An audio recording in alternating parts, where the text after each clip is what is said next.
몽골을 갔잖아요. 지난 8월 11일부터 16일까지 몽골에 갔다가 고비 사막,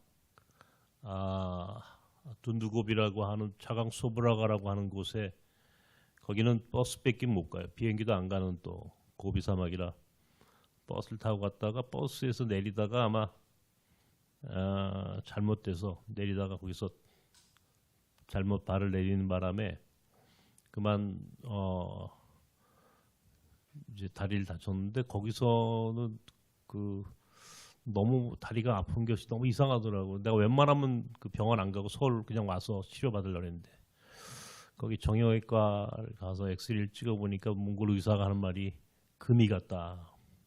그래서 금 갔나 보다. 그러고 이제 와서 오는 날이 토요일이었고 주일 지나고 월요일 아침에 이제 병원을 가서 정형외과 제가 잘 아는 또 병원을 갔더니 엑스레이 찍고 MRI 찍고 해보니까 발목이 부러졌대요. 그래가지고 그냥 부목되던 것 지금 이렇게 이제 요즘은 뭐 이 기부스를 옛날 같은 기부스가 아니더라고요. 하여튼 그렇게 해서 6주 진단이 나는데 이제 2주, 3주 됐어요. 오늘까지 다친 지는. 이제 딱 절반 지나가서 나머지 3개월 또 보내야 되고, 또 아시는 분은 아시고 처음 여기 우리 공동체를 처음 오시고 저를 오늘 처음 뵙는 분들이 대부분인데, 제가 이제는 시력도 없어요. 시력도 몽골 학교 만들고 제가 이주민 목회만 벌써 33년을 했는데 이제 차차 이야기할 거예요. 하면서 병들었고 시력도 다 잃었고, 또 2도 임플란트를 12개를 하고 다닙니다. 제가 소나타 하나 물고 다닌다. 그 다리 또 이렇게 됐잖아요. 그리고 뭐 당뇨도 있고 운동을 못하니까 당연히 다니지 못하니까 또 혈압도 있고 약 먹고, 또 전립선이 움직이지 못하고 안주만 생활하니까 계속 안 좋아가지고 약 먹고, 또 그러더니 좀 안 좋다고 그래요. 병원에서 조직 검사를 해야 된다. 어저께 다른 병원을 또 가봤어요. 큰 다른 병원을 가서 또 MRI 찍고 그랬더니 선생님이 70%는 암이다. 그러네. 70%는 암이다. 월요일 날 조직 검사를 또 합니다. 죽고 사는 문제는 내 소관이 아니니까 그 문제는 난 그렇게 뭐 내가 그것 때문에 힘들고 괴로운 건 아닌데, 하루하루의 일상이 괴로워요. 하루하루 사는 삶이 안 보이는 데다가 이제 다리까지 부러져가지고 꼼짝을 못 하는데, 뭐 또 전립선이 뭐 암이니 뭐 그런 얘기를 또 듣자니, 어제는 그냥 너무 몸이 피곤해서 일찍 잤는데 또 새벽에 또 일찍 깨가지고 오늘 강의도 생각하고 또 내 삶을 돌아보고 남은 인생이 또 어떻게 갈 것인지를 또 이렇게 생각하고 정리하다 보니까 사는 게 못 가요. 여러분, 우리 장로님, 인생이 뭡니까? 산다는 게 도대체 뭐예요? 우리 권전 전사님 오셨어요? 안 오셨어요 아직? 우리 인생이 도대체 뭔가 하는 생각이 들고, 오늘 아침에 드디어 발견했습니다. 왜 하나님이 나를, 문득 예레미야에 있는 말씀 있잖아요. 이것은 재앙이 아니라, 그런 말씀 있죠, 그죠? 이것은 재앙이 아니다. 이것은 하나님이 주신 또 다른 은혜고 내게 주시는 하나의 어떤 또 메시지다. 늘 그렇게 고백하고 살죠. 제가 그런 고백을 늘 합니다만은, 바울 사도가 육체의 가시를 놓고 하나님께 3번을 기도했다고 하지 않습니까? 바울 사도가 육체의 가시, 바울에게 있어 육체의 가시는 아마 현대 신학에서 안질이다 지금 그렇게 이야기를 합니다. 바울 서신 신약 성경 27권 중에 바울이 쓴 책이 13권이에요. 로마서, 갈라디아서, 뭐 고린도 전후서, 그죠? 쭉 나오죠, 여러분. 잘 아시죠? 이 13권입니다. 소위 바울 서신이라고 하는 게. 근데 바울이 직접 쓰지 않아요. 바울 서신을. 바울이 직접 쓴 게 아니라 누군가 대피를 합니다. 대피를 하죠. 그 얘기는 바울이 눈이 잘 안 보였을 거다. 다메섹 동상에서 예수 그리스도를 환상 가운데 만나고 그 사건 이후에 바울은 혼자 다니지 못하죠. 그래서 1차 전도 여행 때 바울이 다소를 출발해서 그때도 뭐 이 바나바와 함께 그리고 마가 요한과 함께 갔죠. 제일 먼저 간 곳이 비시디아의 안디옥입니다. 비시디아의 안디옥에 가서 유대인들한테 엄청난 학대를 핍박을 당하죠. 그리고 거의 반 죽어서 이제 내려온 곳이 내려와가지고 이제 그 만난 그 비시디아 안디옥 사건 이후에 만난 사람이 누구냐면 디모데를 필두로 해서 1차 예루살렘 공의회, 사도행전 15장에 나오는 예루살렘 공의회, 소위 예루살렘 종교회의라고 그러죠. 예루살렘 공의회 이후에 만난 사람이 실라라고 하는 사람이었고, 또 사도행전 16장에 가면은 2차 전도 여행 때 드로아에서 이제 마게도니아 사람이 환상을 들을 그때에 만난 사람이 의사 누가, 그 이후에 2차 전도 여행, 3차 전도 여행 끝날 때까지, 그리고 그가 마지막 로마에서 순교할 때까지 바울은 누군가와 함께 동행을 합니다. 누군가 함께 있지 않으면 다니지도 못했고 글도 쓰지 못해. 나는 그 바울의 일생을 난 내 삶에 조금 대입을 해보면은 내가 위로가 돼. 내가 바울은 아니지만 바울이 뒤꿈치 정도는 내가 쫓아가려고 하나님께서 나를 눈도 안 보이게 하시고 이제는 혼자 다닐 수도 없고 누군가의 도움이 없이는 살아갈 수 없는 존재. 그런 바울이 하나님께 3번을 기도합니다. 육체의 가시, 이 가시로부터 좀 자유롭게 좀 치유해 주십시오. 건강을 주십시오. 하나님이 그런데 바울에게 그 기도를 응답하지 않으세요. 치료해 주지 않아요. 여전히 바울은 육체의 가시를 끌어안고 삽니다. 그리고 순교를 했죠. 바울이 육체의 가시를 설명하면서 거기다 이렇게 씁니다. 내가 자고치 않게 하시려고, 스스로 교만하지 않게 하시려고 하나님이 내게 육체의 가시를 주셨습니다. 스스로 교만하지 않게 하시려고. 저는 제 자신에 대해서 스스로 생각해 볼 때에 제가 굉장히 교만한 사람이에요.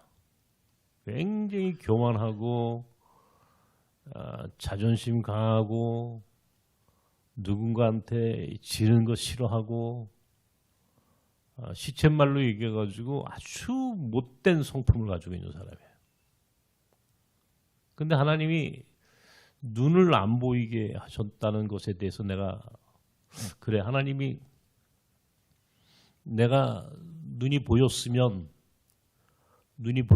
내가 지금 나섬 공동체와 몽골 학교, 우리 나섬 교회를 비롯해서 지금 우리의 사역이 과연 이루어졌을까?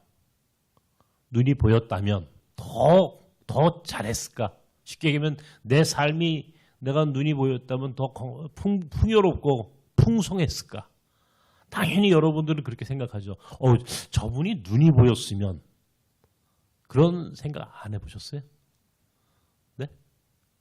저 유해군 보선 눈이 안 보이는 사람인데 이 정도인데 눈이 보였다면 어떻게 했을까? 이렇게 생각하십니까? 대답을 하세요. 우리 김정선 집사님은 두 번째 어떻게 생각하세요, 집사님? 눈이 보였다면 더 잘했을까요? 더 못했을 것 같아요? 맞아, 답입니다.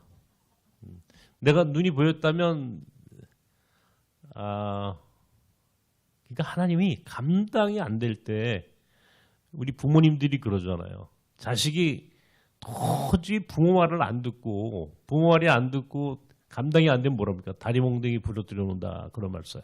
옛날 어른들이 다리 몽둥이 다리 이 부러뜨려서라도 저거. 근데 하나님은 눈이 안 보이게 하셨어요. 그러니까 눈이 안 보인다는 것이 얼마나 고통스러운지 여러분들은 이해 못해. 모든 인간에게 있는 모든 정보는요, 70% 내지 80%는 눈의 시력으로, 시각으로만 정보를 얻습니다. 나머지가 귀, 손, 입, 맛, 그죠? 후각, 냄새. 예, 이런 걸로 정보를 얻죠. 저는 여러분들하고 제가 이렇게 손을 잡잖아요. 손을 일부러 제가 이제 손을 잡아야 하는데 왜 내가 너 여러분들 얼굴 볼 수가 없으니까 딱 손을 잡으면 묘하게 대충 이분이 어떤 분이시겠다는 게 난 딱 머리에서 떠올라. 무섭지 않아요? 어? 무서워요? 무서워하세요. 그래요. 그러니까 안 보이게 하신 것은 아무것도 세상을 인간의 눈으로 판단하지 못하게 하셨어요. 내가 눈이 보였으면 누가 잘생겼는지, 누가 많이 배운 사람인지, 누가 돈이 많은지 제가 딱 보면 알 것 같아. 에? 그러면 나는 분명히 그런 사람들 먼저 이렇게 딱 떠받쳤을 거야. 돈이 많은 사람들, 오케이. 그래, 저 사람 우리 교회 만들면 헌금 많이 내겠다. 저 사람 우리 교회에 오게 하면 좋겠다. 뭐 이런 식으로 딱 외모를 보고 내가 전형적인 아마 그런 인생을 살았거나 아니면 그것도 마땅치 않아서 요즘 누가 그래요? 나를 향해서 목사님은 사업을 했어도 잘했을 것 같아. 목사님은 사업을 비즈니스를 했으면 돈을 많이 벌었을 것 같아. 나보고 그래요. 내가 하는 말 아니에요, 여러분. 오해하지 마세요. 내가 그러죠. 맞습니다. 내가 목사가 안 됐더라면 내가 사업을 했을 것 같다. 그러면 내가 꽤 돈 좀 벌었을 것 같다. 내 성품이, 내 이 품성 자체가. 근데 눈을 안 보이게 하셨어요. 그리고 다리를 이제는 또 못 쓰게 하고 또 뭐 아직 결정되지는 않았습니다만은 월요일 날 병원 가보면 알겠지만 또 암이니 뭐 이런 얘기를 또 70% 정도는 그럴 거라고 하는 얘기를 들으니까 왜 하나님이 나를 자꾸 이렇게 못 살게 하실까? 왜 나를 이렇게 고통스럽게 하실까? 그러다가 아까 말씀드렸던 예레미야에만 나오는 예레미야 29장인가 거기 나오는 이것은 재앙이 아니다. 이스라엘 민족이 나라가 망하고 또 소위 디아스포라 유대인이라고 하는 흩어지는 민족으로 고통 속에 살고 그때 예레미야 선지자가 그러나 이것은 재앙이 아니야. 너희를 향한 하나님의 은혜야. 넌 이렇게 해야만이 정신 차려. 그리고 이렇게 하는 것이 하나님의 백성, 하나님의 사람으로 우리를 인도하시는 하나님의 섭리이고 계획이야 라고 하는 이걸 우리는 영어로 역설이 패러독스라고 하는데 역설적인 진리, 역설적이다. 도저히 인간적으로는 이해가 안 가는 거예요. 왜 눈도 안 보이는 사람이 몽골 여행 가가지고 사람들 잔뜩 모시고 가가지고 혼자 다쳐 그것도 발목이 부러져가지고 그러더니 왜 또 뭐 암이 어떻고 저쩌고 그런 얘기를 들어야 돼. 가뜩이나 인생 사는 게 힘들고 어려운 사람한테. 근데 오늘 새벽에 내가 이해부터 하는 이유가 있어요. 하나님이 나를 이렇게 힘들게 하시는 이유를 생각할 때 바울이 얘기한 것처럼 교만하지 말게, 교만하지 않도록. 첫 번째, 내가 교만하지 않도록. 또 나를 하나님 또 깨우쳐 주시는구나. 이게 첫 번째 내가 오늘 터득한, 오늘 새벽에 하나님 앞에 기도하면서 그래, 교만하지 않게 하시려고. 결국 겸손하게 하시려고. 두 번째는 그 교만을 넘어 우리의 사역. 오늘 주제가 뭐예요? 누가 이 사역을 할 것인가? 누가 이 사역의 주체여야 하는가라고 하는 얘기입니다. 이따 또 얘기하겠습니다만 우리가 이것은 뭐 사역으로뿐만이 아니라 우리 인생도 마찬가지, 우리 가정도 마찬가지예요. 내가 내 인생을 사는 것 같지만 사실은 내가 내 인생의 주인이 아니더라는 거예요. 내가 내 인생을 내 마음대로 살아지지 않아.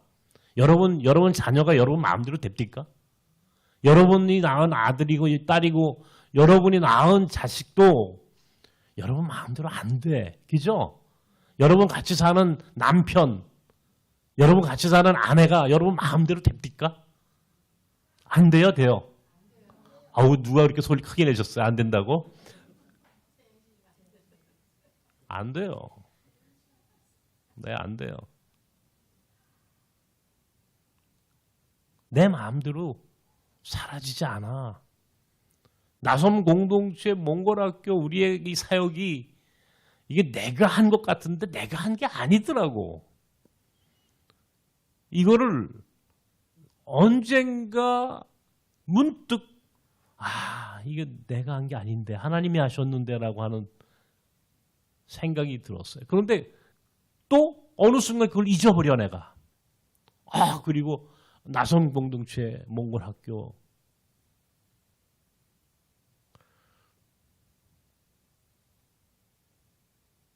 내가 한 건데. 근데 이거 내가 한 게 아니야. 이거 하나님이 하신 거야. 하나님이 주체야. 내 인생에도 내 가정도 하물며 우리의 사역도 사실은 내가 하는 게 아니더라고. 그러니까 너는 아무것도 하지 말아라. 눈도 안 보이게 하셨고 발도 하나님께서 걷지도 못하게 하셨고 병들게 하셨고 점점점 쇠약해지는 인생이 됐지만은 결국 그 안에 하나님께서 내게 주시는 오늘 새벽에 주신 말씀은 겸손함을 넘어 네 삶도 네 사역도 네가 한 게 아니야. 결국 내가 한 거야. 라고 하는 하나님의 섭려 계획을 내가 오늘 아침에 깨달았어요. 야, 내가 한 게 아니래. 그러니까 자랑치 못하게 하시려고. 성경에 나왔어요. 자랑치 못하게 하시려고. 이스라엘 백성이 미디안 족속과 전쟁을 할 때 300명의 병사만을 남겨놨다. 이게 이제 기드온이라고 하는 사사의 이야기입니다. 300명의 기드온 용사들. 병사가 많은 게 군대. 저는 군에서 군목 생활을 했어요, 여러분. 군. 나중에 또 저랑 할 얘기 많습니다. 왜 그러냐면 우리가 7번 하는데 이 강좌를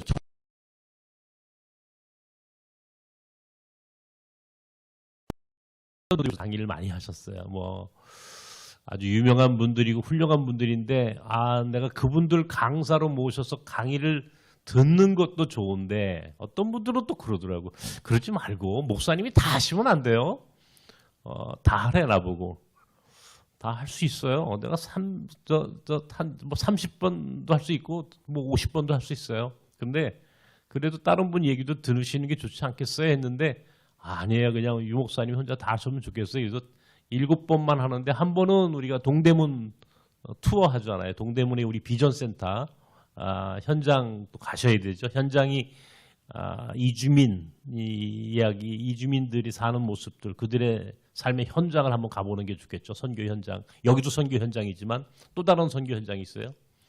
한번 거기도 한번 가봐야 되는 게 한 번 이제 그 코스가 있고 또 한 번은 한국어를 이제 가르치면서 사역하시는 분들의 이야기를 직접 듣는 게 중요해요. 그거는 제가 할 수 있는 게 아니라 이미 뉴라이프 선교회를 이 비전 스쿨을 거쳐서 뉴라이프 선교 멤버가 되신 분이 직접 그분이 증언하는 게 필요하겠죠. 그래서 그 2번만 빼고 5번은 제가 다 합니다. 그러니까 저하고 시간이 많아요. 그래서 제가 오늘 이런 얘기도 해드리는 거예요. 어쨌든 이 시작하면서 누가 이 사역을 할 것인가, 오늘 주제예요. 누가 이 사역의 주체인가, 누가 우리 인생의 주체고 주인이며 누가 이주민들을 비롯한 소위 하나님 나라 사역의 주체는 누구인가라고 하는 게 첫 번째 오늘 강의고요. 두 번째 강의는 그래도 우리가 이주민들 혹은 뭐 성경은 과부와 고아와 나그네라고 하는 표현을 썼어요. 늘 그렇게 써요. 과부와 고아와 나그네, 나중에 또 설명을 하겠습니다만은 과부와 고아와 나그네의 의미가 있어요. 이 의미가 무엇일까라고 하는 것, 성서적 배경이, 성서적 백그라운드가 있어요. 성서적 배경이 무엇인가? 첫 번째, 성서적 배경이 무엇인가? 그리고 이주민 역사가 있어요. 이주민 사역의 역사가 있어요. 지금부터 내가 우리나라에서 최초로 이주민 사역을 한 사람이에요. 우리나라에서 최초로. 그러니까 제가 33년 동안 이주민 사역을 해왔는데 그 역사의 맥락을 이해하셔야 돼요. 두 번째. 그럼 세 번째는 이주민 사역 어떻게 할 것인가? 어떻게 할 것인가라고 하는 강좌가 3번 있는데 첫 번째 역파송 선교라고 하는 것. 소위 한 번도 들어본 적이 없어요. 역파송이라고 하는 선교는 무엇인가? 그리고 어떻게 이 역파송 선교를 이룩해 할 것인가? 두 번째는 아까 얘기했던 한국어 교육을 통한 건데 이건 내가 하는 게 아니고 이제 내가 하는 것, 이제 제가 하는 건 4번째 강좌는 제가 이제 몽골 학교를, 이게 여러분 몽골 학교예요. 여러분 오신 여기가 몽골 학교, 이 건물은 몽골 학교 건물이고 아이들이 지금 공부하고 있으니까 조용하죠. 이따가 조금만 지나면 바글바글합니다. 아이들이 300명이 넘는 아이들이 공부하니까. 아이들을 비롯해서 이주민들의 자녀들이라고 하는 소위 고아와 같은 아이들인데, 존재감 없는 겨자씨 같은 아이들인데, 이 아이들을 어떻게 만나서 어떻게 교육을 하고, 그리고 이 교육을 통해서 하나님이 어떻게 이 아이들과 몽골 학교를 쓰시는지에 대한 이야기를 4번째 할 거예요. 그리고 5번째는 우리의 미래는 어디로 갈 것인가. 과연 우리 공동체, 이거는 교회의 미래를 포함해서 대한민국 한반도, 하나님의 이 역사는 어디로 갈 것인가. 우리가 하나님이 운영하시는, 하나님이 가시는 방향을 안다라고 하는 것, 이 대단히 중요합니다. 여러분 돈 벌고 싶으시죠? 그죠? 솔직히 부자 되고 싶으시죠? 그럼 하나님이 어디서 움직이시는지를 알아야 돼. 하나님이 어디서 움직이시는지를 알아야 돈을 벌어. 그거를 이 세상 말로는 시대정신이라고 해요. 시대정신. 시대의 트렌드라고도 얘기를 해. 트렌드. 강물이 쭉 저 태백산에서 강물이 발원해가지고 한강까지 올 때 강물이 굽이쳐 오잖아요. 근데 과연 이 물이 어디로 갈 것일까? 과연 이 물이 어디로 갈 것인가? 우리는 알죠. 어디로 가요? 바다로 가죠. 태평양으로 가죠. 우리는 압니다. 그런데 옛날 사람들은 몰랐을 거라고요. 옛날 사람들은 그게 이 물이 조그만 이 옹달샘이 어디로 흘러갈 것인지 잘 모른다고요. 몰라요. 우리는 알죠. 백두산 천지, 내가 여러분 꼭 모시고 가려고 하는 곳 중에 하나가 백두산 천지인데, 천지에 가면은 천지가 양갈래로 물이 흘러집니다. 서쪽으로 흘러가는 물은 압록강이 되고, 동쪽으로 흘러가는 물은 두만강이 됩니다. 미국의 로키 산맥에도요, 우리처럼 딱 물 조그만 옹달샘이 나오는 그런 샘이 하나 있어요. 거기서 동쪽으로 가는 물은 대서양이 되고 서쪽으로 가는 물은 태평양이 됩니다. 방향이 중요한 거예요. 방향. 하나님이 어디로 가시는가? 하나님의 역사를 어디로 몰고 가시는가? 그리고 그 하나님이 말씀하시는 그 미래를 우리가 어떻게 아는가? 그렇다면 우리는 그 방향, 하나님께서 가시는 방향만 알면은 우리의 사역과 우리의 미래가 어떻게 가야 할지를 알게 되는 거예요. 그래서 우리의 미래와 비전에 대한 거를 5번째 합니다. 그러면 끝나. 7번이 금방 끝나. 그리고 저는 여러분들과 함께 7번의 이 세미나 실제로 6번밖에 안 되는 거죠. 한 번은 동대문 나가시니까. 그리고 한 번은 제가 강의 안 하는 거니까 여러분들하고 강의를 만든 건 5번입니다. 5번의 강좌를 통해서 그냥 제가 여러분에게 지난 제가 33년 동안 이주민 사역을 비롯해서 비록 내가 오늘 여러분 보기에 매우 그 보잘것없는 그 목회자의 모습이고 또 이제 장애인이 돼버렸고 움직일 수도 없는 인간적으로는 참 이 비루한 존재로 살지만 그러나 이 한 인간의 삶이 하나님께서는 어떻게 쓰시는지에 대한 이야기를 해드리고 싶은 거예요. 다시 말하면 우리는 우리 존재, 나에 대해서 얘기를 해. 나에 대해서. 여러분 스스로를 한번 생각해 보세요. 나 같은 것이라고 하는 말을 써. 나 같은 것이. 우리가 흔히 하는 말이야. 자기 자신에 대해서. 기도할 때 나 같은 것을 하나님께서 구원하셨습니다. 나 같은 죄인을. 그런데 그 기도는 기도고 끝나고 나면 전부 다 의인인 척해.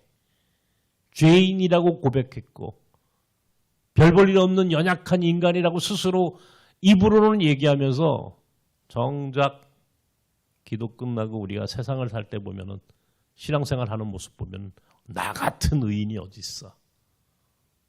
나 같은 능력자가 어디 있어? 라고 하는 듯한 모습으로 가끔씩 자고하고 교만하고 근데 하나님은 나를 완전히 무너뜨리셨어요. 완전히 무너뜨리셨어요.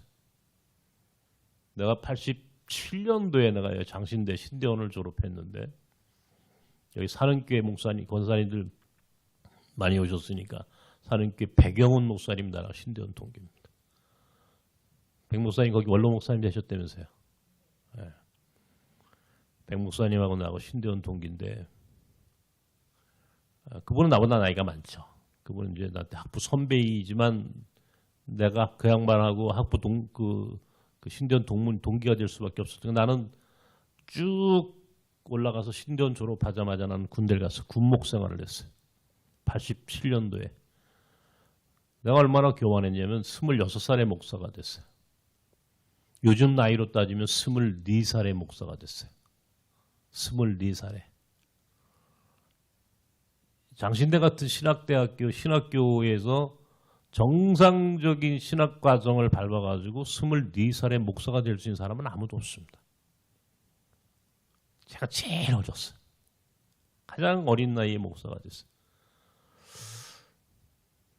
목사가 된다라고 하는 것의 의미를 나는 착각을 하고 산 사람이에요. 목사가 되면 다 된 줄 알았어요. 끝이라고 생각했어. 근데 그건 시작이었어. 아무것도 아닌데 어린 나이에 너무 목사가 빨리 됐고 학교를 다니면서 스스로 교만했고 내가 다른 사람보다 더 공부를 잘했다고 생각했고 아무것도 아닌데 다른 사람보다 조금 더 앞서갔다고 생각했고 어쩌면 나보다 늦게 오는 사람들 무시했고 나보다 부족한 사람들 그 사람들 얕보았고 그게 아마 내 안에 그런 우월감 같은 것이 있었겠죠. 그리고 이제 군에 갔어요. 87년도에 목사가 됐어요. 나 하나를 위해서 임시 노회가 만들어졌어요. 목사 안수 한 사람을 주기 위해서 임시 노회를 했어요. 지금은 그런 거 없어요. 한 사람을 위해서 젊은 목사 한 사람 목사 안수를 주기 위해서 임시 노회를 해서 목사 안수를 받고 군대 가서 훈련을 받고 장교로 우리 이제 장교 육군 소위가 아니라 육군 중위를 달아 목사들은 저 강원도 양구에 4땅굴이 나온 바로 그 부대에 초임 군목으로 갔어. 전방 GOP 부대. 하나님이 그것도 내게 참 은혜야. 그때는 나는 와 이게 세상에 이게 뭐야 이 GOP 철책 이 휴전선 비무장지대 여러분 말로만 들어봤죠. 그 중에서도 강원도 양구 입이 2개라도 할 말이 없다고 그래서 양구라고 그래. 하도 힘들어서. 인제 원통 뭐 인제 가면 언제 오나 원통에서 못 살겠네. 그건 비교가 안 돼. 아예 양구야. 입이 2개라도 할 말이 없어. 하도 고생스러워가지고. 그 정도로 험하고 춥고 이야. 그런데 처음 갔는데 하여튼 그런 어려운 시간들을 겪고 내가 90년도에 전역을 했어요. 90년 7월에 군대에서 딱 나왔는데 군대 전역했는데도 30이 안 됐어. 나이가 30살이 안 됐어. 나보고 전부 다 장기하라고 군대. 유 목사는 군대에서 장기해도. 그리고 우리 교단에는 나 하나밖에 없어. 이 군목은 아무나 가는 게 아니에요. 시험 봐가지고 가는 거예요. 뽑아요. 국방부가. 경쟁률도 엄청나게 세. 우리 동기들이 12명이 합격을 했어. 장신대에서. 가장 많은. 전국에서 모든 신학대학교에 있는 학생들이 다 봐. 50명 정도 합격을 해. 1년에. 50명 정도. 그중에 장신대가 12명이 합격을 했어. 그러니까 압도적이죠. 그죠? 장신대가 12명이 그 시험에 합격했으니까. 그 12명 중에서도 나 혼자가 군목을. 나머지 11명은 내 후배들이 돼 나중에. 나는 신대원을 3년 다닐 걸 2년밖에 안 다녔어. 굉장히 앞서갔죠. 이건 나이가 24살밖에 안 된 목사가 될 수밖에 없는 이유가 있었어. 얼마나 교만했겠습니까? 90년대 전역을 했는데도 내가 29살인가 28살밖에 만 나이로 젊죠. 다 할 것 같았어. 무서운 게 없었어. 세상에 나보다 똑똑한 사람 없다고 생각했고 나보다 잘난 사람 없다고 생각했어요. 여러분들 지금 내 얼굴이 좀 기저 별볼 일 없죠? 그죠? 근데 옛날에는 머리숱도 이렇게 많았어요. 여러분 오해하지 마세요. 내가 가발 쓸까 생각을 했는데 내 머리숱도 이렇게 아주 손가락으로 쫙 넘기면 머리가 그냥 빗을 빗지 않아도 내가 반곱슬이야. 지금 배 이렇게 나와가지고 이게 완전히 옛날에는 내가 60kg가 안 나갔어.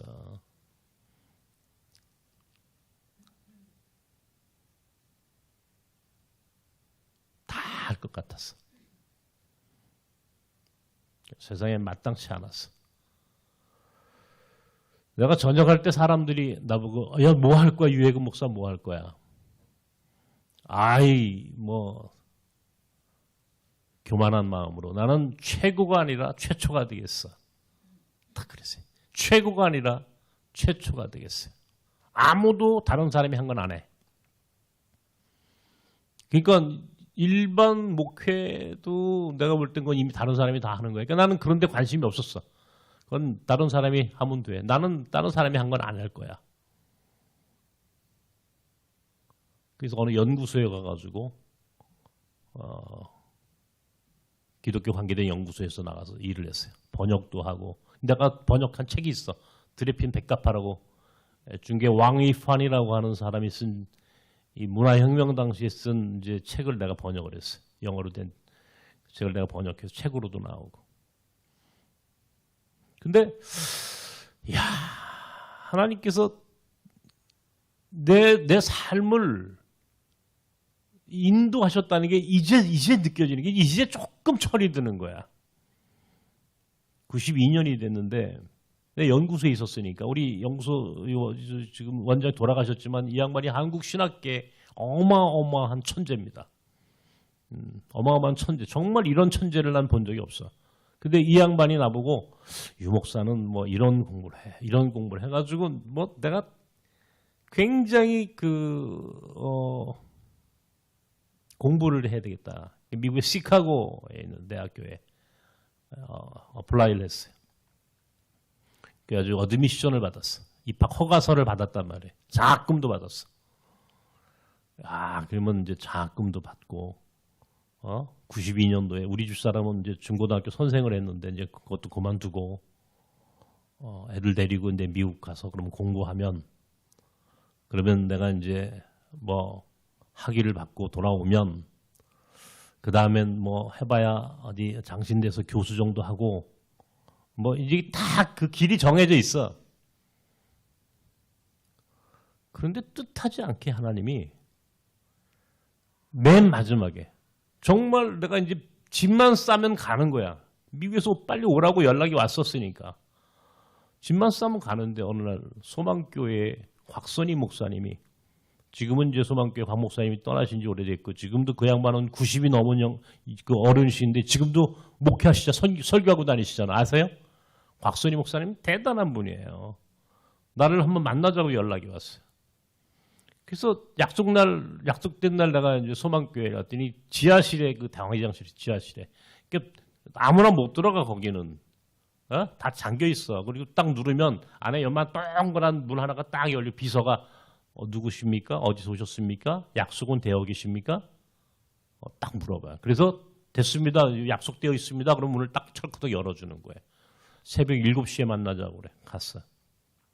목사님이 커피를 직접 따라주시면서 나한테 곽 목사님을 내가 그 양반하고 만날 일이 뭐가 있겠냐고요. 내 나이 그때 30밖에 안 됐는데 그 어린 나이에 그 대형 교회의 목회자 한국교회에서 가장 뛰어나다는 대형 교회 목회자하고 내가 마주해야 할 만큼 그런 인물도 아닐 뿐더러 난 그런 삶을 한번 생각해 본 적이 없으니까 딱 따라주시면서 이 어른이 뭐라고 그러냐면 유 목사님 미국 유학 가려고 하지? 네. 미국 가지 말고 구로공단을 가면 어때? 구로공단을 가면 어때? 그래. 그게 가만히 있었어. 그랬더니 이분이 뭐라고 그러냐면 내가 지금도 그 목소리를 정확히 기억합니다. 그분이 목소리 까랑까랑 하시잖아. 내가 미국의 풀러 신학교에서 선교 신학을 전공한 내가 선교 신학자야. 미국에 있는 풀러라고 하는 신학교는 선교 신학으로는 세계에서 아주 권위가 있는 신학교입니다. 미국 풀러라고 하는 신학교, 미국의 LA의 파사데나라고 하는 곳에 이 풀러라고 하는 신학교가 있는데 내가 거기서 선교 신학을 공부하고 왔어. 그런데 우리 소망교회는 선교사가 없어. 우리는 선교사를 파송하지 않아. 나는 선교사에 대한 신뢰가 없어. 이분이 나보고 하는 말이야. 나는 선교사에 대한 신뢰가 없어. 그리고 그 다음이 중요해. 내가 미국에서 공부할 때 보니까 가장 좋은 선교가 있더라고. 가장 좋은 선교의 길이 이주민들을 선교하는 거야. 한국에 이주민들이 들어오기 시작해. 92년도에. 나는 이주민이라고 하는 말 자체를 사실은 처음 들었어. 책에서는 읽었지만 이주 노동자, 외국인 노동자들이 들어오기 시작한다는 거야. 어디요? 본 적이 없어요. 92년도에 외국인 노동자가 어디 있느냐고요. 이주민들이라는 말을 어디서 쓰느냐고요. 한국 사회가. 우리 사회는요. 단일 민족 국가예요. 단일 민족 국가. 단일 민족 국가라는 말 여러분 무슨 말인지 아세요? 우린 잘 몰라. 민족이라고 하는 개념과 국가라고 하는 개념이 우리는 혼란스럽게 혼재되어 있어. 민족과 국가가 하나다 이런 말이야. 그죠? 중국은 몇 개의 민족으로 되어 있는지 아십니까? 중국. 지금 중국에서 뭐 굉장히 큰 지금 일이 벌어지고 있잖아요. 뭐 푸틴도 갔다, 김정은도 갔다, 뭐 세계 지도자들 뭐 100몇 개국에서 지도자들이 중국에 모였다 막 그러는데 중국이 56개 한족까지 포함해가지고 56개의 소수민족으로 만들어진 나라입니다. 한족 있죠? 그 다음에 저 북쪽에 몽골족 있죠, 몽골. 그 다음에 종목 삼성에 우리 조선족 있죠, 조선족. 저 신장에 가면 위그르족이라는 사람들 있죠. 티벳에 가면 티벳족 있죠. 묘족 있죠, 장족 있죠. 하물며 그 어마어마한 소수민족, 그것도 다 한 것도 아니야. 큰 소수민족만 56개, 한족까지 포함해가지고 56개의 소수민족으로 중국이라고 하는 나라 하나를 구성한 거라고. 그러니까 민족과 국가가 다른 개념이죠. 그죠? 56개의 민족이 하나의 국가를. 그런데 우리는 뭐예요? 단일민족 국가, 단일민족. 우리는 한 민족이 하나의 국가를 만들었다 이런 말이야. 그러니까 우리는 이주민을, 사실은 이주민이라고 하는 개념 자체가 없어요. 우리한테는. 누군가와 함께 살아봤다라고 하는 개념이 없어. 근데 나중에 또 설명할 겁니다. 그런데 곽선희 목사님 나보고 그러는 거야. 우리나라에 이주민들이 들어와. 이주민이요. 그러면서 하시는 말씀이 이주민 선교는 가장 좋은 선교의 길이야. 전략이야. 내가 다른 선교는 안 해도 이주민 선교에 대해서는 내가 하고 싶어. 우리 교단에서 이 일을 잘할 수 있는 목사를 찾았어. 누가 이 일을 할 것인가? 30대 젊은 목사여야 되겠고, 이런 일을 할 만한 능력이 있어야 되겠고, 이런 일을 하겠다라고 하는 철학이 있는 사람을 찾았는데, 이 목사가 딱 제격이야. 내 얘기를 들었다는 거야. 추천을 받았다는 거야. 미국 가지 말고 구로공단에 가라는 거야. 구로공단에 소망교회가 세운 선교센터가 있었어. 그 당시에. 그러니까 그리로 가라는 거야. 내가 뒤에서 다 백업해 줄 테니까 유 목사는 가가지고 열심히 선교해. 몇 년만 고생해. 소망교회 부목사. 내가 지금 소망교회 부목사 대우를 해줄게. 부목사 역할을 맡게. 그러니까 좋은 조건에 가만히 들어보니까 내가 뭐라 그랬어요? 최고가 아니라 최초가 되겠다고 그랬잖아요. 아무도 해보지 않은 일이야, 이 사역은. 더더욱이나 과부와 고아와 나그네라고 하는 하나님께서 특별하게 계획하시고 섭리하신 사람들이 바로 그들이야. 과부, 고아, 나그네. 성경에 창세기 마태복음 1장에 예수님의 족보가 나옵니다. 예수님의 족보. 그런데 예수님의 족보에 우리가 여러분 아마 이 얘기를 많이 들었을 거예요. 여자의 이름이 5사람이 나와. 여성의 이름이 나온다고. 이 족보, 유대인들은 남성 위주의 사회 아니에요. 그러니까 여자들은 사회적으로 대단히 차별받던 그런 시대인데 굳이 예수님의 족보에 5사람의 이름을 거론해. 첫 번째 이름이 누구예요? 유다의 며느리 다말. 알죠, 여러분? 다말이라는 여자 이름이 나옵니다. 자기 아버지, 자기 시아버지하고 관계를 해서 며느리가 이걸 소위 길섭의 창녀라고 불러요. 창녀의 모습으로 자기 시아버지를 유혹해서 아기를 낳고 그것을 이용해서 쭉 그 계보를 이어서 예수님까지 왔다 이러니 굳이 다말의 이름이 나와. 언급하기도 부끄러운 이야기인데 성경에 다말의 이름이 거론돼. 두 번째 나온 사람이 여리고성의 기생 라합이야. 라합.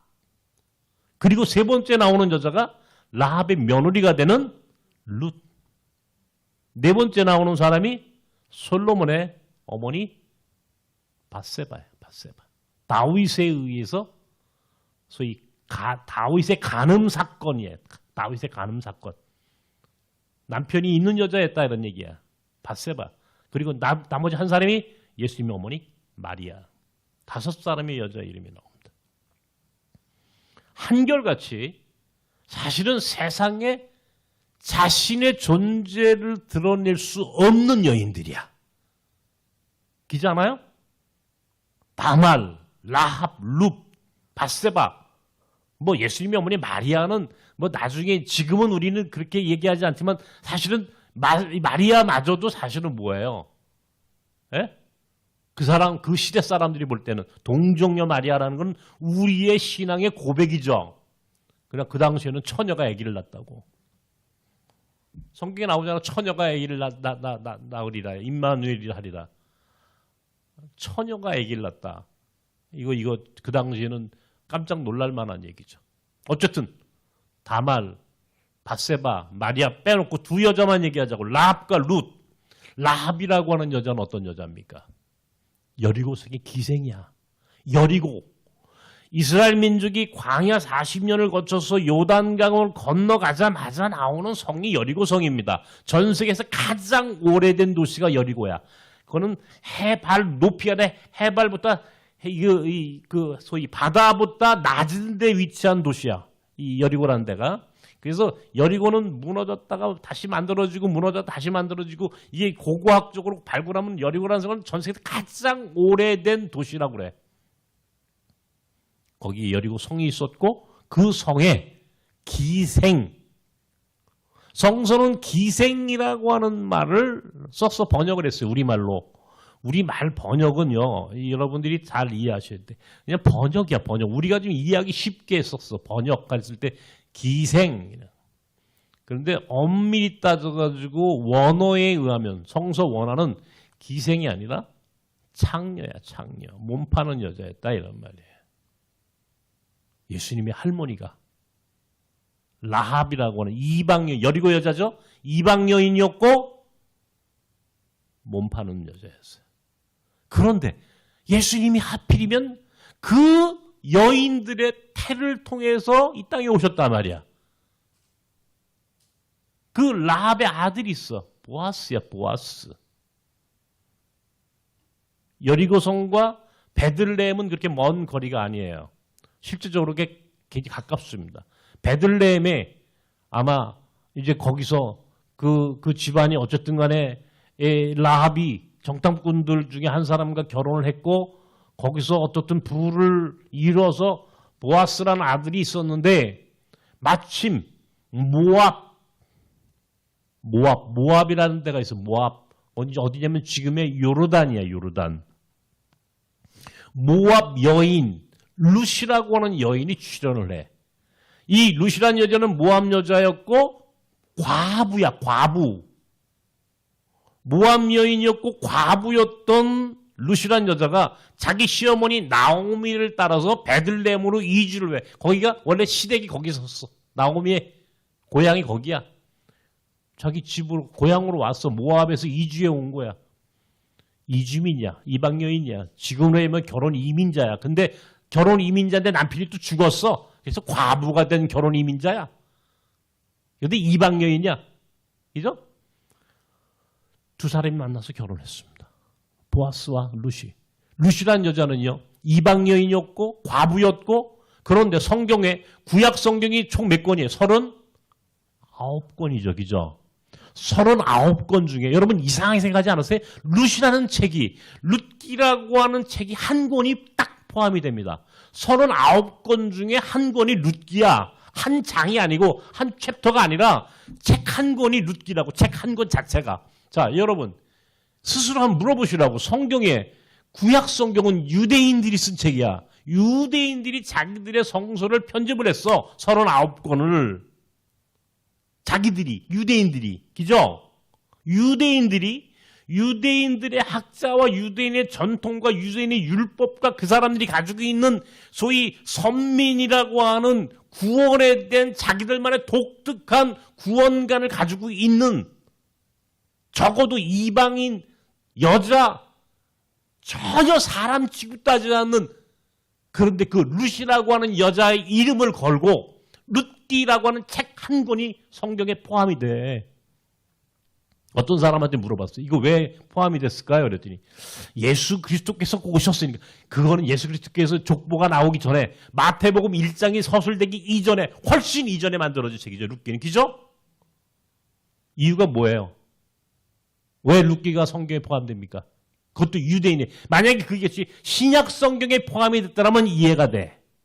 근데 구약 성경에 포함이 됐다는 것은 사실은 유대인들에게도 잘 이해가 안 가는 얘기야, 이게.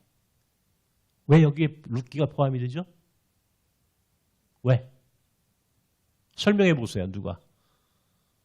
고전사님. 왜 룻기가 포함된 것 같아요? 그 당시는 그런 거 없었다니까. 아니 구약 성경이 39권 편집할 때 무슨 이방인이 어딨어. 유대인들은 자기들만 구원받았다는 선민의식으로 가득한 사람들인데. 그죠? 선민의식이 가득한 사람들. 유대인들은 다른 사람을 인정하지 않아요? 오직 유대인만이 잘났다고 생각하는 사람들이야. 그런데 룻기가 왜 들어갔냐고요? 한 권이. 이해 안 가요? 질문이 어렵습니까?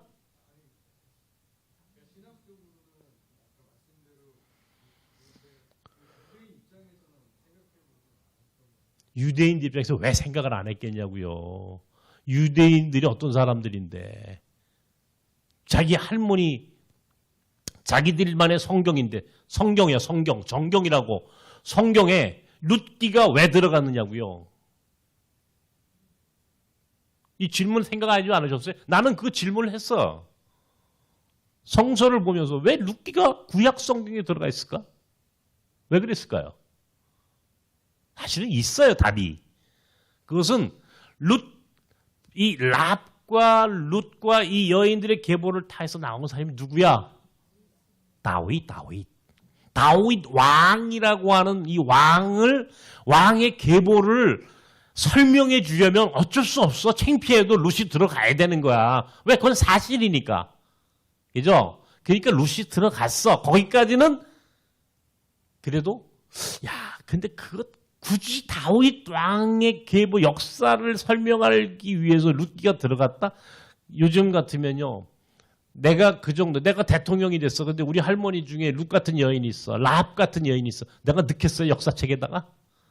역사를 슬쩍 이렇게 왜곡시키죠. 그죠? 우리 할머니, 우리 조상 얼마나 뽀대난 집안이었는지 딱 설명하죠. 근데 이 유대인들은 아마 그 당시 이 룻기를 성경에 포함시켰던 유대인들은 아마 조금 생각을 달리 했던 모양이에요. 그런데 나는 지금 고전사의 말도 맞아. 마태복음으로 연결되기 위해서. 신약 성서로 하나님께서는 그런 일련의 구원의 흐름을 만드신 거야. 그래서 나중에 그 다윗의 혈통으로부터 예수 그리스도가 나오기까지 그거를 이미 하나님은 구약 성서를 통해서 구약 성경부터 시작해서 신약으로 흘러오는 이 과정에 하나님께서는 이 여인들의 이름을 구체적으로 성경에 기록해 놓은 거야. 룻. 그런데 이 여인들은 한결같이 이방인이야. 이주민들이다 이런 말이야. 이주민, 외국인이다 이런 말이에요. 나는 그 생각을 갖고 있던 내게 이주민들이 들어와. 이주민들, 나그네들, 과부, 그죠? 룻 같은 여자는 과부 아니야. 과부, 고아. 결국은 하나님이 인간을 구원하는 통로는 하나님께서 우리를 구원하는 통로가 있어. 길이 있다고. 통로는 길이적이죠? 우리 몽골 가신 분들은 나랑 같이 가서 성을 쌓는 자는 망한다. 그러나 길을 내는 자는 흥한다. 라고 하는 말 들었죠? 기억나세요? 이현옥 권사님? 우리 그래서 울란바토르에서 테릴지라고 하는 국립공원 갈 때 몽골 외곽에 도뉴쿠크라고 하는 돌골족의 당군의 비문이 거기에 있다는 얘기 들었죠? 얘기했죠? 비문, 돌골족, 몽골 초원의 바로 직전에 몽골 초원의 주인은 돌골족이야. 영어로는 투르크, 지금의 터키 사람들이야. 투르크 민족이 그 땅의 주인이었다 그랬죠. 그 주인이었던 한때 그 땅을 차지했던 돌골족 투르크 사람들 가운데 도뉴쿠크라고 하는 장군의 비문에 성을 쌓는 자는 망한다. 그러나 길을 내는 자는 흥한다. 내 방에 딱 벽에 써붙였다 그랬지. 왜 이 말을 내가 써붙였을까? 길, 통로, 구원의 통로 혹은 축복의 통로. 여러분, 통로가 있는 거예요. 구원의 통로가 있는데 그게 누구냐? 성경은 과부와 고아와 나그네. 마태복음 25장. 내가 다음 주에 또 얘기할 거야. 마태복음 25장에 마지막 때 하나님은 우리 믿는 사람들 양과 염소를 쫙 구별해. 양과 염소가 함께 있다고 원래. 그죠? 몽골 가서 보셨죠? 양과 염소가 같이 있죠? 그런데 나중에는 어떻게 한다고? 양과 염소를 구별해. 양은 오른쪽에 염소는 왼쪽에. 누가? 목자가. 마지막 날에는 구별한단 말이에요. 믿는 사람들도 양과 염소를 구별한다 이런 말이에요. 구별하는데 기준이 있어요. 내가 나그네 되었을 때 너희가 나를 영접하였고, 내가 옥에 갇혔을 때 너희가 나를 찾아보았고, 내가 병들었을 때, 내가 헐벗었을 때, 내가 목말랐을 때 너희가 나에게 마실 물을 줬고 먹을 것을 줬고 돌보았고 영접했고, 이런 말이 반복되면서 마태복음 25장 40절에 여기 이 작은 자, 지극히 작은 자에게 한 것이 곧 내게 한 것이다. 지극히 작은 자와 예수 그리스도가 동급이야. 다시 말하면 작은 자가 예수다. 따라하십시오. 작은 자가 예수다. 예수는 자기 스스로 이 작은 자가 곧 나야. 나는 다시 이 땅에 올 때 너희가 나를 어디서 찾아야 되느냐? 다시 재림하실 예수를 어디서 찾아야 되느냐? 다시 말하면 예수 그리스도를 찾아갈 방향을 성서는 가르쳐주고 있는 거야. 예수를 어디서 찾아야 되느냐고. 예수를 우리가 재림 예수를 찾죠. 지금 그분이 다시 오신다고 했고 오셨을 거라고 생각하고 그분이 오셨으면 좋겠어요. 어디에 오셨을까? 화려한 큰 대형교회, 어디 멋진 산부인과, 어디 아주 훌륭한 산후조리원. 아니야. 예수 그리스도는 지극히 작은 자, 나그네, 과부와 고아와 나그네의 모습으로 변장하고 오신다 이런 말이에요. 내가 얘기했죠. 변장했다 그랬죠. 변장. 자기를 숨기는 거야. 자기를. 예수께서 2000년 전에 이 땅에 오실 때도 자기를 숨기고 들어오셨죠. 어디로? 베들레헴 말구유. 헤롯의 정보원들이 막 아기 예수를 찾으려고 했지만 결국 말구육간에 머물러 계시는 예수를 찾을 수 없었어. 왜? 사람들의 생각을 뛰어넘는, 상상할 수 없는 모습으로 하나님이 이 땅에 들어오신 거야. 하나님이 이 역사 속으로 들어오시는 길은 다른 방법으로 들어오신다 이런 말이에요. 지금 우리가 생각하는 그 길로 들어오지 않아. 새로운 길. 하나님은 과부와 고아와 나그네 같은 이들을 구원의 통로로 그 사람들을 통해 그 사람들 틈에 몰래 자신을 숨겨서 이 역사 속으로 들어오시는 거예요. 그러면 이게 왜 하나님은 과부와 고아와 나그네 같은 이들과 함께 이 땅에 들어오실까? 그걸 아는 자들은 과부와 고아와 나그네들을 함부로 취급하지 않는 거예요. 그죠? 왜요? 예수가 그 안에 계실 테니까. 예수께서 분명히 과부와 고아와 나그네 모습으로 이 땅에 오신다고 그랬으면 그 안에 예수께서 자신의 존재를 숨겨 변장하시는 거야. 자기가 누군지 거기에 말하지 않겠죠. 그렇게 들어오시는 거야. 우리 교회에 외국인 이주민의 모습으로 들어오시는 거야. 몽골 아이들 가운데 우리 예수님이 오셨는지도 몰라.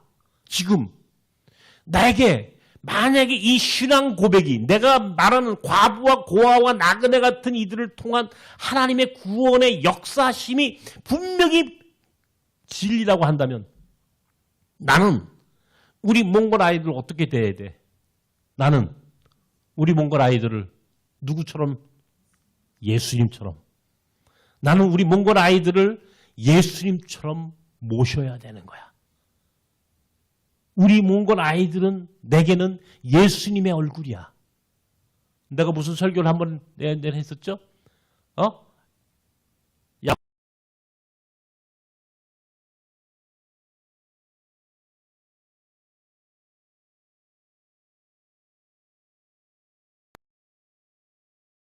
내가 그런 설교 한번 했지. 최영신 권사님.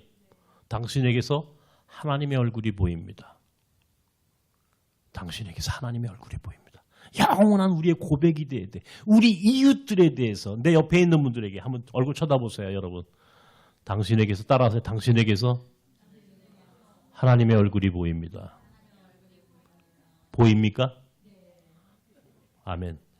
보여야 됩니다. 안 보여 당신에게서 왼수의 얼굴이 보입니다. 그럼 어떻게 되는 거예요? 예수 그리스도 이 땅에 오셔가지고 내 이웃을 내 몸처럼 사랑하라. 사랑하라. 사랑이라고 하는 이 구체적인 우리의 구원의 이 삶을 살아가는 이들에게 주신 가장 큰 계명이라고 그랬죠. 그죠? 가장 큰 계명. 내 이웃을 내 몸처럼 사랑하라. 내 원수 사랑하라. 사랑하라라고 하는 이 말씀은 이게 진리가 되는 거야. 하나님의 나라는 결국 사랑을 통해서만 완성이 되는 거야. 그런데 방법은 뭐야? 그 사랑은 하려고 해도 할 수가 없어. 그 믿음을 통해서만 사랑이 이루어질 수 있어. 그런데 그 믿음은 뭐야? 예수께서 과부와 고아와 나그네 같은 이들 틈에 이 땅에 들어오시니까 그 과부와 고아와 나그네 같은 작은 자들, 사회적 약자들을 예수님처럼 섬겨라 그런 말이야. 그렇게 섬기는 교회, 섬기는 기독교인들이 많아지고 그것이 더 확장되어진다면 이것이 하나님의 나라다. 하나님의 나라. 하나님의 나라. 그 사랑이 충만하게 흘러넘치는 모든 사람의 눈으로 판단하고 외모로 사람을 차별하고 편견으로 선입관으로 고정관념으로 바라보는 그런 하나님의 나라가 아니고 하나님의 눈으로 당신에게서 하나님의 얼굴이 보여야 돼. 우리 몽골 아이들에게 우리 교회를 찾아오는 외국인들에게서 예수 그리스도가 보여야 돼. 이게 신앙이다 말이야. 이게 그래서 예수 그리스도를 섬기듯이 섬기고 탈북자들을 섬기고 나그네들을 섬기고 가난한 사람들을 섬기고 장애인들을 섬기고 이 땅에 가장 차별받는 이들을 섬길 때 그래서 그 사람들에게 그 복음의 힘이 새로운 희망이 되고 그 사랑으로 인하여 그들의 삶이 회복되고 위로받고 하나님의 백성으로 되어가는 이 일련의 선순환 과정을 통해서 이 땅에 하나님의 나라가 만들어진단 말이야. 이거를 아는가? 우리 믿는 사람들이 오늘날 이 복음의 이 구조를 아는가? 하나님 나라가 어떻게 만들어져야 한다라고 하는 이 하나님 나라의 계획과 하나님의 큰 섭리를 우리가 알고 있는가, 교회가? 어? 난 교회를 비난하고 비판하는 게 아니에요. 아쉬워. 교회의 본질은 결국 선교. 그러나 그 선교는 곧 모든 약자들, 과부와 고아와 나그네 같은 이들을 예수님처럼 섬기라고 하는 하나님의 명령을 순종하는 삶을 통하여 하나님의 구원의 섭리가 이루어지고 그것이 선교가 되는 거야. 이것을 하나님께서 내게 깨닫게 하셨어요. 그날 새벽 나는 미국에 가는 것을 그 자리에서 포기를 했어. 내 마음속에 그 박 목사님의 그날 새벽에 나한테 주시는 그 말씀이 하나님의 음성으로 들렸어요. 우리 집사람한테 허락도 안 받고 동의도 구하지 않고 제가 구로공단을 들어갔습니다. 이제는 꼭 동의를 받고 하려고 그럽니다. 제가. 평생 내 우리 집사람한테 할 말을 잃어버렸어. 너무 고생을 시켜가지고. 우리 집사람 너무너무 고생 많이 했어요. 응? 우리 집사람 고생 엄청나게 했어. 내가 그런 얘기. 우리 집사람이 내 극동방송에서 방송을 진행했었거든요. 한때 무지개 뜨는 마을이라고 하는 방송을 이제 진행을 했었는데 그때 PD가 한 번은 나한테 전화가 와서 사모님이 혹시 극동방송 간증 수기 공모를 하는데 수기 공모에 응모하셨나요? 아닌데 모르겠는데 이거 목사님 얘기 같은데 나보고 그래. 이제 심사를 하는데 뭐가 하는지 탁 튀어나온 거야. 목사님 얘기 같은데 난 모르겠는데 우리 집사람이 나한테 그런 얘기 안 했는데 나도 정말 몰랐고 근데 알고 보니까 우리 집사람이 공모를 했어. 공모를 해가지고요 발표가 났어. 760점 정도 60개 간증 수기가 모여든 거야. 엄청나게 모였겠죠, 그죠? 간증 수기 전국에서 뭐 자기 인생의 최고의 그 간증을 쓴 거 아니야. 근데 발표를 했는데 우리 집사님이 대상을 받았어. 대상. 1등. 아, 박수 치지 마요. 이거 왜 박수 치지 말라는지 알겠지? 이제 설명할게. 간증 수기 근데 1등이야. 탈북자가 2등이야. 북한에서 압록강 두만강 넘어가지고 고생 팍팍 겨가지고 한국에 온 탈북자가 2등이야. 우리 집사람이 1등이야. 그 당시에 극동방송 사장이 김은수 장로라고 공군 참모총장을 하던 분이야. 이 장로님이 내가 방송을 거기서 했으니까 잘 알지. 갈 때마다 갔지만 밥도 먹고 그랬으니까. 시상식이 열렸어. 시상식. 아침에 직원 예배 때 시상식을 한대. 꽃다발하고 막 직원들이 준비했겠지. 나는 이제 사실 시상식이라니까 우리 집 사람하고 갔어. 그 장로님께서 나한테 오더니 탁 손을 잡고 뭐냐면 목사님 축하합니다. 저보고 축하합니다. 그러는데 내가 갑자기 할 말을 잃었어. 왜냐면 좀 마음이 좀 그랬어. 간증수기 공모 1등이라는 건요. 얼만큼 고생해야 1등이 됩니까? 거의 견딜 수 없는 정도의 삶을 살아본 거예요. 그래야 1등이 돼. 탈북자가 2등이라니까? 아니 탈북자보다 더 고생했다는 거 아니야. 누가? 우리 집사람이. 왜? 나 때문에. 내가 뭐야? 난 나쁜 놈이란 뜻이야. 나보고 축하하는데 장로님 나보고 나쁜 놈이란 얘기입니다. 오늘은. 축하는 그냥 우리 집사람한테 해주시고요. 저는 오늘 할 말이 없습니다. 그 얘기를 가끔씩 합니다. 1등이 돼가지고요. 상금도 받고 그 간정수기를 모아서 책으로 또 극동방송에 냈어. 아마 어딘가에 팔 거야 지금. 난 몰라. 난 읽어보지 않아. 난 아니까. 1등 했어. 간정수기 공모에서. 얼마나 고생을 많이 했겠어요. 30년, 33년 동안. 정말 고생했습니다. 나 같은 사람하고 사는 것도 고생인데 이 사역을 여기까지 33년 동안 이루어오는 과정에서 인간적으로 수모를 당하고 인간적으로 견딜 수 없는 아픔도 있었고 그 시간들을 무슨 힘으로 넘겼겠느냐고요. 하나님의 은혜죠. 그러니까 간증수기 공부에서 1등도 한 겁니다. 아브라함이 오늘 성경에 창세기 12장 1절에 오늘 기가 막힌 말씀을 썼습니다. 여호와께서 아브라함에게 나타나셨어요. 말씀하셨습니다. 너는 너의 본토 친척 아비집을 떠나 내가 내게 지시할 땅으로 가라. 여러분 오늘 이 말씀 속에 여러분들이 도전받으셔야 돼. 너는 너의 친척, 너의 본토 친척 아버지의 집을 떠나 어디로 가라고요? 내가 내게 지시할 땅으로 가라. 너의 본토가 어디예요? 아브라함의 본토. 우루, 갈대아 우루 한 얘기죠? 우루라고 거기가 고향이야. 거기서 몇 년 살았다고? 75년. 12장 4절에 보니까 아브라함이 그의 조카 롯과 함께 하란을 떠났을 때 그의 나이가 75세였다. 오늘 성경이 써있잖아. 75세란 나이. 75세. 75년 동안 살았던 그 땅을 떠났어. 물론 하란을 떠날 때가 75세였다니까 그 우르를 떠날 때는 그보다 조금 더 70 한 몇 세 이렇게 됐겠지. 50세, 75세 미만이었겠지. 근데 그것도 두 가지 설이 있어. 하란이라고 하는 데가 내가 꼭 가려고 하는 데인데 나랑 하란 갈 사람 손 들어보세요. 하란. 내가 하란 갈 거야. 내가 꼭 가려고 하는 데가 하란이야. 하란. 정말 내가 꼭 가고 싶은 데가 하란. 내가 꼭 가고 싶은 데인데 하란이 있는 데를 우루파라고 그래. 우루파. 우루. 갈 때 우루 그러죠. 그죠? 우루파 터키. 이게 터키 남쪽에 있어. 남동부 쪽에 있어. 이게 시리아랑 딱 접경지대야. 국경이야, 거기가. 시리아하고. 그게 시리아가 지금 저 난민들이 막 넘어오고 전쟁이 일어나고 거기 뭐 지진이 일어나니까 한때는 거기 못 갔어요. 근데 나는 거기를 꼭 가려고 그래. 응? 내가 아브라함을 생각하면서. 우르파라고 하는 데인데 거기 우르파와 우르파라는 도시에 하란이 있는 거예요.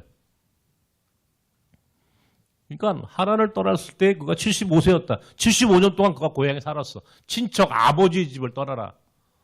75년 동안 살아온 동네 자기 고향을 떠나라 그러는 얘기야. 그것도 어디로? 내가 내게 지시할 땅으로. 어딘지도 몰라. 지시가 어디까지 손가락으로 이렇게 지시한 거야? 아니에요. 그냥 하나님께서 말만 이렇게 하셨어.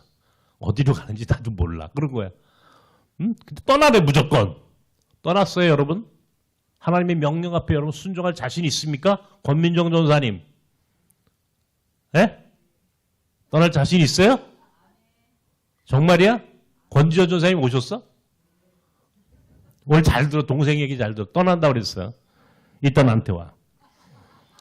이거요 간단치 않은 얘기예요. 사람들이 이런 얘기 들으면요. 그건 남 얘기로 들어. 아브라함이니까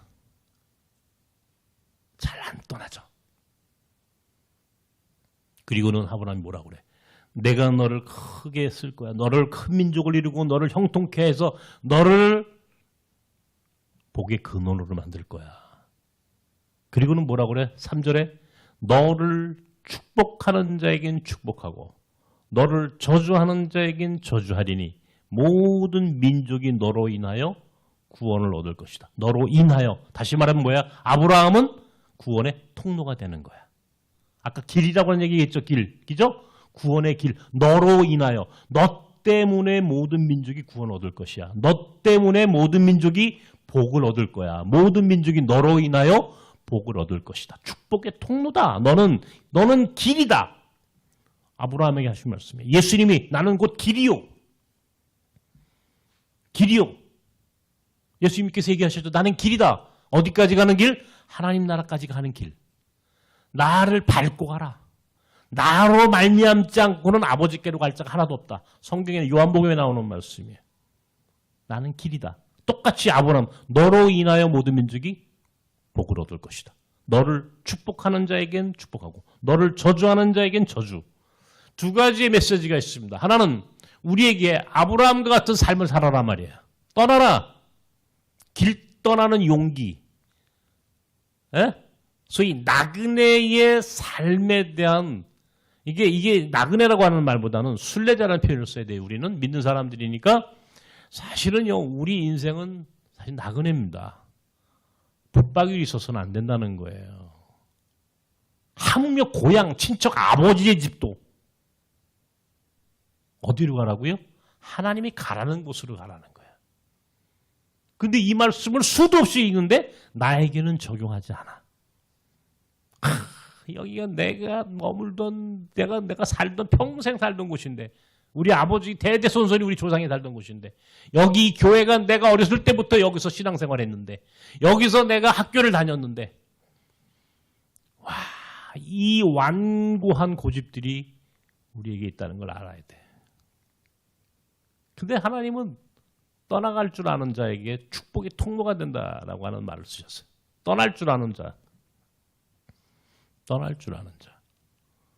이게 떠난다는 건 내 몸을 떠난다는 것도 있지만 내 생각, 내 마음, 내 철학, 내가 가지고 있는 세계관. 우리 인간은요.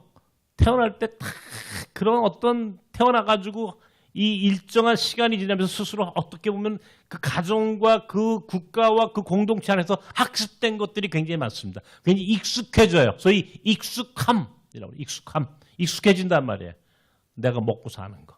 내가 이번에 몽골 가가지고 여러분들 우리 이원호 권사, 어미수 권사, 내가 몽골 음식 못 먹는 거 봤죠? 그죠? 내가 진짜 내가 아직도 떠나지 못한 게 뭐예요? 먹는 문제를 떠나지 못했어. 내가 고백합니다. 나는 선교사가 될 수 없는 사람이야. 선교사가 되려면 음식을 잘 먹어야 되는데 못 먹어. 떠나지 못해. 익숙함과 결별하지 못해. 익숙함을 내가 스스로 내려놓을 수 있어야 되는데 이게 안 돼. 익숙함이라는 거. 익숙해졌어. 생각이 길들여져. 이스라엘 민족이 430년 동안 애굽에서 종살이를 합니다. 430년 동안 애굽에서 43년 우리 36년 일제를 살면서 우리 길들여졌죠. 일본 사람들이 가지고 있는 삶에 그들이 언어 쓰는 이 언어, 일본 말, 또 창씨개명 일본 이름, 그죠? 신사참배. 나중에 어떻게 돼요? 전부 다 친일로 돌아가죠. 한국 교회가 친일파가 되죠. 네? 친일파가 돼요. 나중에 교회가 어쩔 수 없이 친일 36년 동안 그걸 못 견뎌요. 우리의 말도 잃어버리고 생각도 잃어버리고 지금도 아직도 친일 논쟁을 하잖아. 우리 사회가. 친일파 논쟁하잖아요. 지금도. 그죠? 여러분 아세요? 대답 안 할래요? 친일파 논쟁하는 이유가 뭐예요? 아직도 청산되지 않았다는 겁니다. 36년의 잔재가 지금 해방된 지 1945년 해방되고 25년, 2025년인데 80년이 됐는데도 우리는 아직도 일본의 잔재를 우리의 뇌 속에, 우리의 마음, 우리의 문화 속에, 우리의 의식 속에 아직도 갖고 산다는 거야. 그래서 친일 논쟁을 아직도 하는 이유가 거기 있는 거야. 친일파 청산을 못했다고. 하물며 430년을 종살이 했다고, 외국에서. 어떠냐고요? 말도 안 되는 거죠. 언어고 뭐고 다 잊어버렸겠죠. 근데 하나님 뭐라 그래요? 모세, 내 백성을 데리고 나와라. 나왔겠어요? 여러분 같으면? 애굽에서 나왔겠냐고. 네가 뭔데 우리를 데리고 나가? 우린 여기가 좋아. 끊임없이 광야에 가서 이스라엘민들이 원망하고 불평하죠. 너 모세, 너 아론, 니들이 우리를 죽이려고 죽을 데가 없어서 여기 데리고 나와서 죽이는구나. 차라리 애굽에 있었더라면 우린 굶지 않았어. 고깃가마 옆에서 나오는 그냥 국물이라도 얻어먹고 살았어. 너희들이 우리를 죽이려고. 하나님이 어딨니? 우리를 죽이려고 너희가 우리를 데려나. 원망하고 불평하는 소리가 계속 반복됩니다. 왜? 그 익숙함, 그 430년 동안 가졌던 애굽에서의 종살이, 우리는 그걸 이름하여 노예 근성이라고 얘기해. 노예 근성. 인간은 그런 노예 근성이 있는 거야. 길들여지는 노예 근성이 있는 거야. 누군가에게 어떤 문화에 어떤 의식 속에 길들여져 버리면요, 그것을 벗어날 수가 없어. 그것을 벗어나라. 첫 번째. 두 번째, 그거를 이름하여 나그네라고 부른다면 아브라함은 나그네야. 너를 축복하는 자에겐 축복하고 너를 저주하는 자에겐 저주한다. 다시 말하면 아브라함 같은 이들을 축복하라는 거야. 왜? 그것이 곧 나를 축복된 삶으로 인도하는 거니까.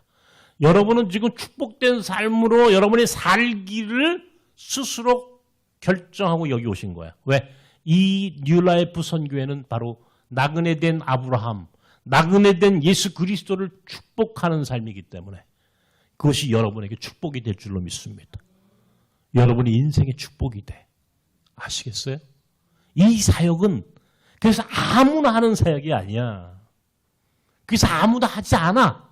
한국교회 이주민 이런 목회하는 사람이 몇 명이나 될 것 같아요, 여러분들? 몇 명이나 될 것 같아? 나처럼 33년 한 사람이 있을 것 같아요? 없습니다. 33년 한 사람은 대한민국에 아무도 없어. 나 하나밖에 없어. 또 교만하려고 그러네. 아, 주여. 나 하나밖에 없어. 근데 정말이니까. 그러니까 나는 아무것도 없어. 근데 나는 축복받은 사람이야. 나 축복받은 사람이야. 아세요? 유해근 목사만큼 축복받은 사람 많이 있다고 생각하세요? 여러분, 여러분이, 저 불쌍한 사람. 저 다리도 저렇고, 눈도 안 보이는데, 이제는 뭐 암이래. 와, 저 사람 여러분, 불쌍하다고 생각하시죠, 지금, 기죠? 네? 아니에요? 불쌍해 보여요, 제가?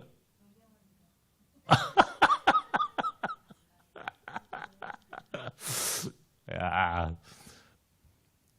근데요, 저는 복 받은 사람이에요. 제가 무슨 복을 받았는지 나중에 설명할게. 나는 복 받은 사람이야. 나는 행복한 사람이야.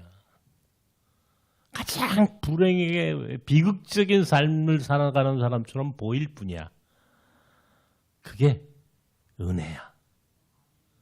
가장 불행하죠. 나 같은 불행한 사람은 눈도 안 보이더니 다리도 못 쓰게 되더니 병을 걸렸다더니 뭐 이렇게 저렇게 그냥 그래요. 사람들 눈에는 보잘것 없어요. 맞아요. 보잘것 없어 보여야 돼요.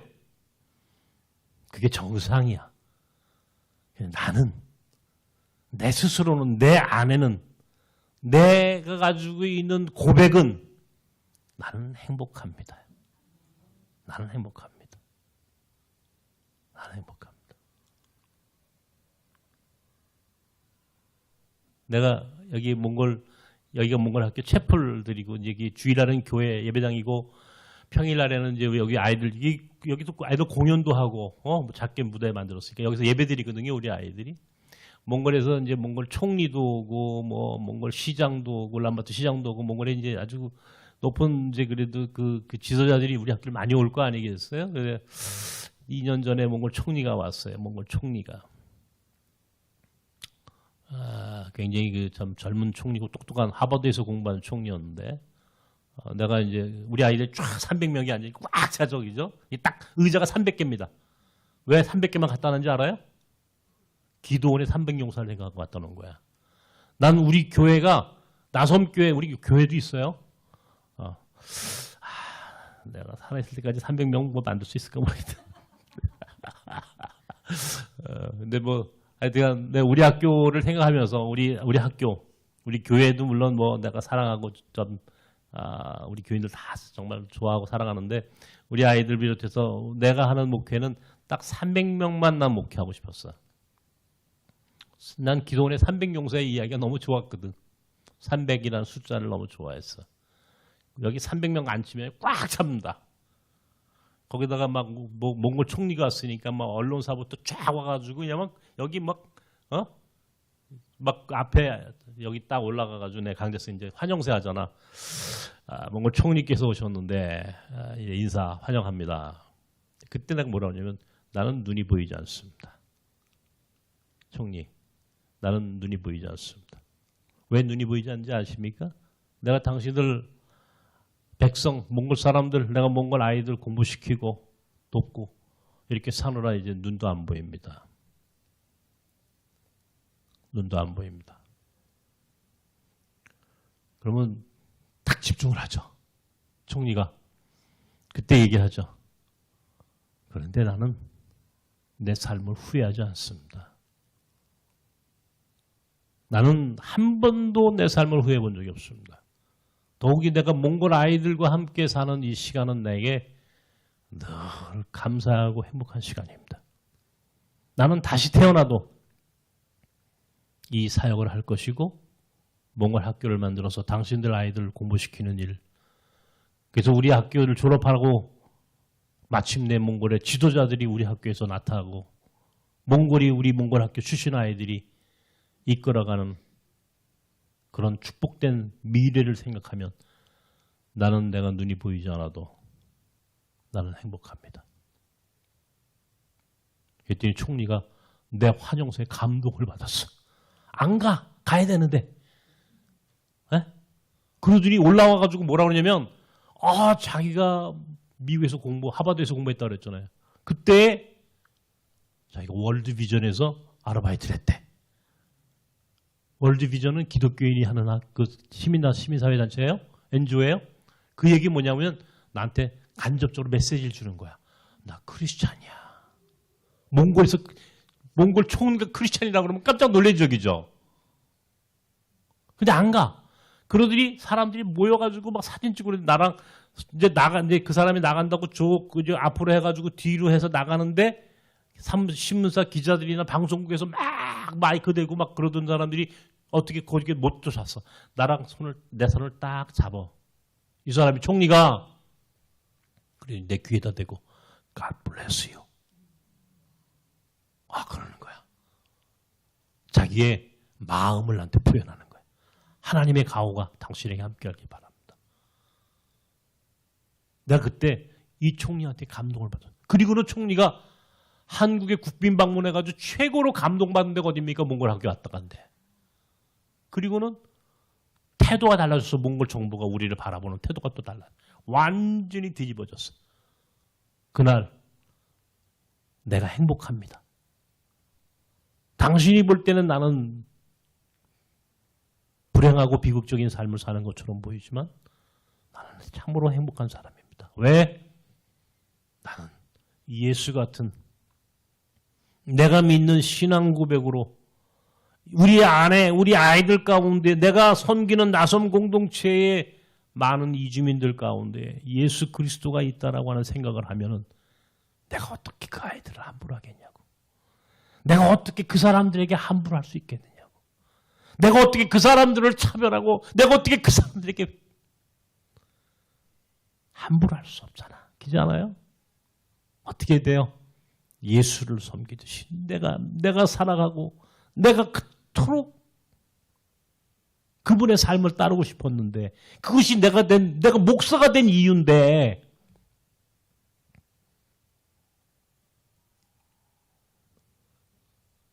그 삶을 내가 지금 여기서 살고 있는데 나보다 행복한 사람이 누가 있겠냐고. 어? 나는 행복합니다.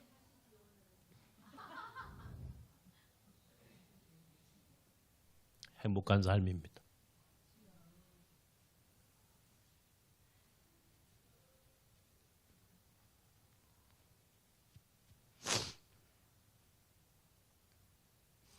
이게 시간이 빨리 가.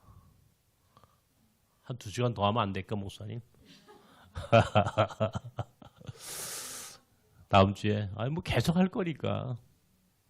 오늘 잘 오셨고요. 뉴라이프 선교회 얘기는 또 다음 주에 또 할 거고. 여러분 행복할 겁니다.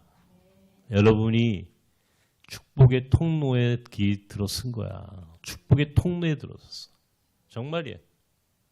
응? 여러분 인생이 달라집니다. 내가 장담컨대 내가 이런 거 장담하지 말라고 그러는데 우리 집사람이 근데 여러분 인생이 달라져. 왜 달라지느냐? 이 말씀이 오늘 창세기 12장 1절에서 4절까지의 말씀을 잘 보세요. 내가 너를 보게 근원으로 만들어줄게. 아브라함으로 하여금 떠나라. 주제 떠나라. 떠날 줄 아는 자가 될 때. 나그네가 된 사람, 이 땅에 나그네 된 사람들 자기 고향 떠나온 사람들이에요. 여러분 그죠? 자기 고향 본토 친척 아비조지 떠나온 사람들이야. 얼마 전에 내가 무슨 인터넷 신문 기사를 보니까 우리나라에 유명한 당구 선수가 하나 있더라고. 알아요? 캄보디아 여자더라고. 그죠? 뭔가 하는 나 당군이 이런 걸 잘 모르니까 한번 나중에 검색해 보세요. 근데 이 스토리를 내가 읽었어. 한국에 와가지고요. 자기 남편 따라 당구장 가가지고 보니까 당구를 치는데 아주 예사스럽지 않게 당구를 치더라는 거지. 그래가지고 프로 당구 선수가 됐어. 연봉이 수억이야. 엄청난 돈을 벌어서 자기 고향 캄보디아에 학교도 세워주고 가난한 아이들 공부도 시켜주고 이런 일을 하고 있다는 캄보디아 여자의 이야기를. 근데 그거를 읽다가 우리 사회에 들어온 이주민들 이렇게 성공한 케이스가 있구나. 그 여자가 아브라함이적이죠. 축복의 통로가 돼서 하나님이 그에게 축복을 해주셔서 그 민족이 지금 캄보디아라고 하는 나라에 만약에 그 여인이 기독교인이라면 어떻겠어요? 복음이 어마어마하게 캄보디아 선교사 100명 아니라 1000명이 가도 할 수 없는 걸 하겠죠 지금. 이게 바로 연파송이야. 나중에 다다음 주에 할 거야. 근데 어쨌든 이런 스토리가 우리 안에 만들어져야 되는 거야. 우리가 그 일을 만드는 사람들이야. 그 축복의 이야기를 만드는 것이 내 삶을 축복된 삶으로 만드는 거야. 여러분 이 축복의 이야기를 만들고 싶지 않으세요? 여러분 자신이 축복의 스토리를 만드는 창조자가 되는 거야. 이게 선교야. 이게 복이야, 복. 아브라함이 우리에게 보여주는 이 메시지를 결코 잊지 마십시오. 여러분이 그런 복 있는 삶을 사실 수 있도록 하나님이 오늘 여기에 여러분 불러주신 것이라고 믿고 감사합니다.